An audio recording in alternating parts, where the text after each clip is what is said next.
جناب اشفاق احمد، انہوں نے بڑی خوبصورت بات کی کہ ٹیچر از ان کورٹ، استاد عدالت میں آ گئے. یہاں پر تو یقین کریں کہ ہمارا اسٹوڈنٹ ہمیں مل جائے تو شاید وہ ہمیں اس طرح محبت کرتے ہوئے بھی شاید کتراتا ہوگا.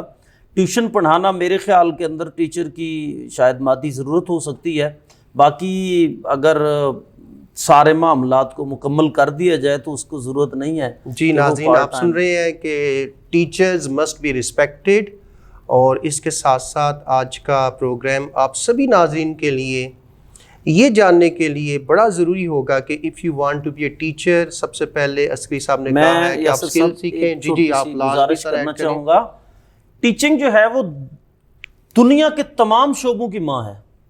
جی آپ جج ہیں، آپ لائر ہیں، آپ ڈاکٹر ہیں، mother of all professions.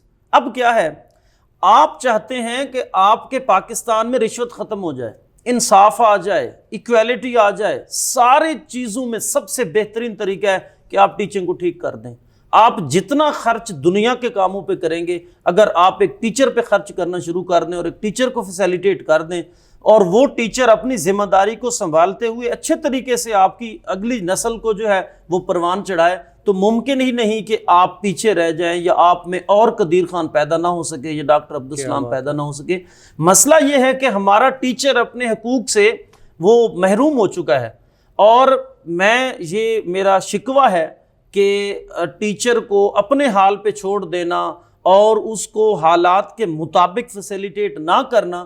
Pakistan میں جتنی مرضی رشوت ختم کر لیں، جتنی مرضی عدالتوں کے باہر بیٹھ کے روئیں، جتنی مرضی تھانہ کلچر کو آپ برا کہہ لیں، آپ نے تربیت کر کے وہاں جوان اگر بھیجے ہوتے تو آج آپ کو وہاں اتنے مسائل کا سامنا نہ ہوتا. جی ناظرین، آپ سن رہے ہیں کہ عسکری صاحب دوسرے الفاظ میں یہ کہہ رہے ہیں کہ ہر کلاس میں ہمارے پاس اگر ایک بچہ یونی ملٹی لیول کا بیٹھا ہوا ہے تو ریلیشنل اور ایکسٹینڈڈ ابسٹریکٹ لیول کا بھی بیٹھا ہوا ہے، لیکن ضرورت اس امر کی ہے کہ ہم معلم استاد کو فکر معاش سے آزاد کریں تاکہ وہ شب و روز دن رات یہ جو انبیاء کا پروفیشن ہے، جس کی ایک بہت بڑی رسپانسبلٹی اس کے کندھوں پہ ڈال دی گئی ہے، اس کو احسن طریقے سے وہ سر انجام دے سکے. آج کا پروگرام دیکھنے کا بہت شکریہ. اپنی رائے لازمی دیجیے گا. انشاءاللہ اسی طرح کے ماہر تعلیم کے ساتھ آپ سے ملاقات ہوگی بہت جلد. السلام علیکم.